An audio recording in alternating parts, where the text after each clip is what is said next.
नमस्कार प्रेक्षकांनो, स्वागत आहे आपल्या मराठी यूट्यूब चॅनलवर। आज आपण पाहणार आहोत, ही लक्षणं असतील तर तुम्ही खरंच निरोगी आहात। तुमच्यात ही लक्षणं आहेत का? पहा। पहिलं, सकाळी उठल्यावर पोट थोडं सपाट दिसतं। दुसरं, लघवी फिकट पिवळ्या रंगाची असते। तिसरं, दिवसभर नकळत उसासे टाकले जातात।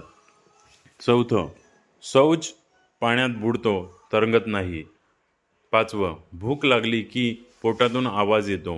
सहावं, अलार्म न लावता पण फ्रेश वाटतं उठता। सातवं, कामाच्या प्रमाणानुसार भूक आपोआप बदलते।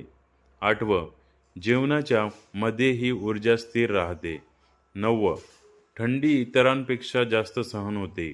दहावं, दात फ्लॉक्स करताना थोडंसं रक्त कधीमधी येतं। यातली 5 जरी लक्षणं तुमच्यात असतील तर समजा आरोग्य एकदम मस्त आहे। तुमच्याकडे किती लक्षणं आहेत कमेंट्समध्ये नक्की कळवा आणि आपल्या चॅनलला लाईक, सबस्क्राईब, शेअर नक्की करा। धन्यवाद।